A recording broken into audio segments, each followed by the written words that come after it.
Donald Trump said in his inauguration speech that he wants to be remembered as a peacemaker. The last US president who gave so much emphasis to world peace in his inauguration speech was Woodrow Wilson in 1913, on the eve of World War I. Is it too late for Trump to pull the world back from the brinks of World War III? Why does the Middle East offer Trump with the best opportunity for peace? What must go right and what could possibly go wrong? What should you be doing with your money right now?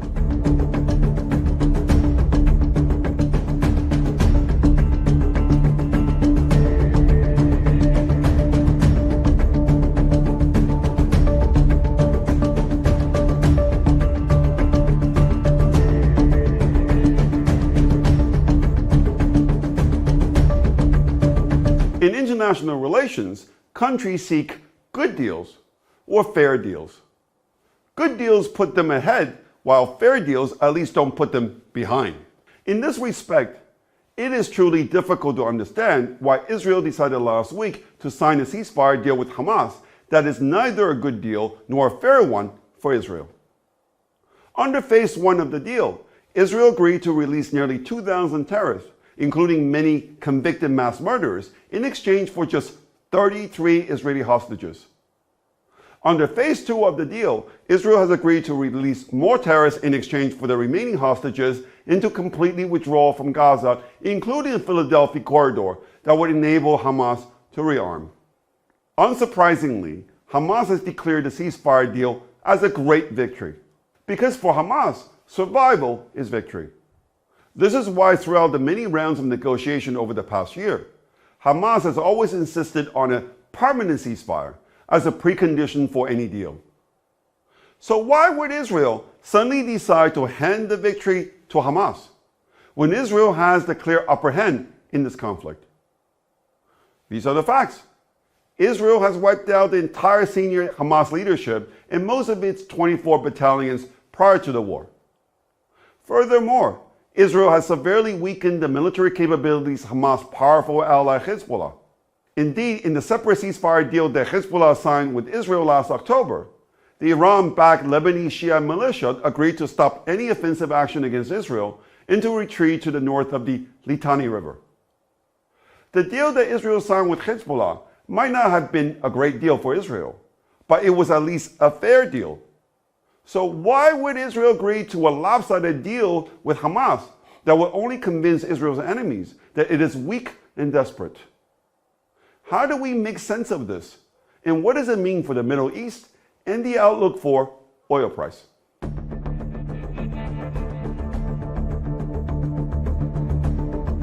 The war in Gaza has polarized Israeli society. The Israeli left and the families of the Israeli hostages have been mounting daily protests since the war started, demanding the Netanyahu government to prioritize the return of the hostages. But we should not overstate the importance of these protests in Netanyahu's decision to sign the ceasefire deal. Netanyahu has seen a revival of his approval rating over the past 6 months, and his coalition government is holding up against all odds. In other words, there is no overwhelming domestic pressure for Netanyahu to agree to a bad deal right now. In fact, if anything, 2 of his coalition partners have threatened to leave the government over the deal. So why would Netanyahu decide to risk his government and do a deal the terms of which he had rejected only 6 months ago when Israel was in a less strong position as today?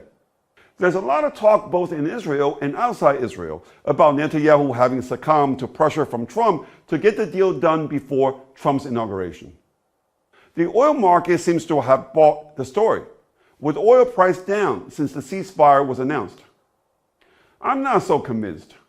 Given Netanyahu's history of standing up to American presidents like Obama and Biden, I think the thesis that Bibi sold Israel down the toilet just to satisfy Trump's vanity is too easy and has too many holes.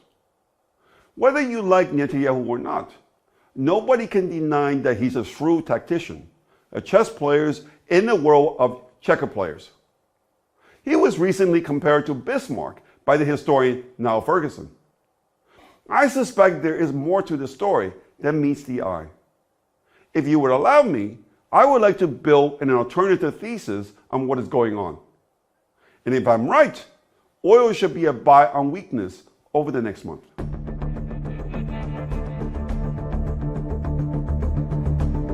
Israel and Hamas have been fighting an asymmetric war in Gaza. There are many asymmetries in this war, but the strategic asymmetry relates to the very different definitions of victory for the two sides. As I already said, for Hamas, if it survives the war, then it will have won the war. Survival will boost its credibility and legitimacy across the Arab world, especially in the West Bank, where it's been engaging in a power struggle with the Palestinian Authority under Mahmoud Abbas. In this respect, Hamas faces a relatively low bar that promises huge rewards. Given this highly skewed risk-reward trade-off, I suspect it was probably not a particularly difficult decision for Hamas to invade Israel on October 7, 2023. In contrast, Israel faces a very high bar if it wishes to win the war. For Israel, a necessary but insufficient condition for a victory is the destruction of Hamas, to ensure that it pays the full price for invading Israel. This is probably what Netanyahu means when he talks about a total victory. But destroying Hamas' military capabilities is not enough to destroy Hamas. Hamas rules Gaza. If Israel wishes to destroy Hamas, destroying Hamas' non-military capabilities is as, if not even more important than destroying its military capabilities. It is very clear that after more than a year of fighting, Israel has done very little to weaken Hamas' non-military capabilities. And for this, Israel only has itself to blame. This is because Israel, or more specifically the Israeli Senior Military Command, has refused to take over the distribution of humanitarian aid in Gaza. This allows Hamas to take control of the humanitarian aid that it uses to pay salary to its new recruits and control the population. The humanitarian aid is the only economic lifeline in Gaza right now, and Hamas has a near monopoly over where it goes and who it goes to. This is why Hamas has not only managed to stay in the game, but they're even trying to rebuild. The question, of course, is why Netanyahu allows this to happen. The answer is simple. Israel is a democracy, and like any democracy, Netanyahu has to follow the process. The political reality that he faces is that the Israeli left would choose losing the war rather than running the risk of staying in Gaza indefinitely. The reason why the former defense minister Yoav Gallant and the IDF chief of staff Herzi Halevi put up such strong resistance to having Israel be involved in any way in the distribution of the aid is because they worried that this could pave the way for an eventual Israeli military occupation of Gaza. But this war of resistance is finally coming down. Netanyahu fired Gallant in November, and Halevi handed in his resignation this week. Halevi was stepped down on March 6th at the end of the first phase of the ceasefire. I can't know for sure, but I suspect the ceasefire was the price that Netanyahu had to pay to get Halevi to vacate his post. If I'm right, after March 6th, once Halevi is gone, and the first 33 hostages, mainly women, elderly, and children, have all been returned, Israel will move to take away the economic lifeline of Hamas. Whether the IDF will take over the distribution of the aid, or that Israel will hire private international companies to do so with Israeli security protection, it is difficult for me to see the ceasefire deal holding beyond the middle of March. In my central scenario, fighting will resume in the spring.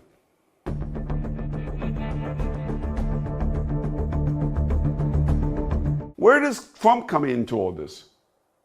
The most important thing that Trump said this week about Gaza is that he does not think Hamas should or will rule Gaza after the war. These are Trump's exact words. You certainly can't have the people there that were there. Most of them are dead, by the way, right? But they didn't exactly run it well. It was run viciously and badly. So you can't have that. Trump went on to say that he was not optimistic that the ceasefire will hold through all three phases. It sounds to me that Trump and Netanyahu are on the same page about Hamas. I suspect there's even a bigger plan in motion, one that concerns Iran.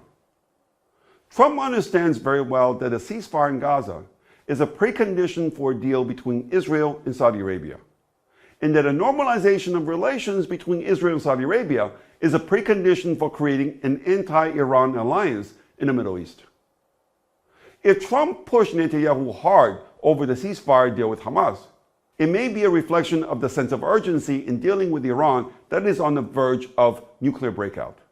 Reinforcing my view is the fact that since becoming president, the first call Trump has had with a foreign leader was with the Crown Prince of Saudi Arabia, Mohammed bin Salman. I think it is safe to assume that they talked about Iran and the normalization of ties between Saudi Arabia and Israel. It is not a secret that there is no love lost between the Saudis and Hamas, that the Saudis see as an Iranian proxy and a branch of Muslim Brotherhood. But the optics of sitting down with Israel while fellow Muslims are dying in Gaza is too much even for Saudi Arabia. I see the Gaza ceasefire as providing a window for Jerusalem and Riyadh to strengthen their ties in developing a joint position on Iran's nuclear program that threatens both of them. In my view, Netanyahu agreed to a bad deal with Hamas so that he could move forward in dealing with a far more dangerous enemy.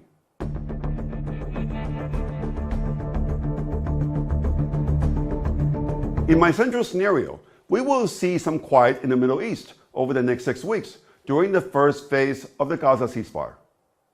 Israel has a strong incentive to not do anything to jeopardize the agreed return of the 33 hostages, and a new window of opportunity to do a deal with Saudi Arabia. Hamas will use the ceasefire to regroup, and Trump will keep the pressure on both Netanyahu and bin Salman to move quickly. Meanwhile, I think preparations will be made quietly to hit Iran's nuclear program. Israel will need to secure American bunker buster bombs to attack Iran's underground nuclear facilities, and the Saudis will need additional air defense to defend against potential Iranian retaliation. All this might push Iran to move even more quickly towards nuclear immunity, especially given Tehran failed last week to persuade Putin to sign a mutual defense treaty like the one that Putin did with North Korea last year. What this says to me is that even Putin, another great chess player, realizes that Iran is now a sitting duck and does not intend to get involved. So the quiet of the next 6 weeks is just a prelude to an escalation of geopolitical risk in the spring. The risk to the scenario is that geopolitical risk breaks out sooner. Iran, which invented chess nearly 3,000 years ago, might decide to scuttle the ceasefire and/or the normalization talks between Israel and Saudi Arabia. The ring is tightening around Iran, but desperate countries do desperate things. I would look to buy some front-month oil futures if there's a further pullback over the next 4 weeks. Thank you for listening.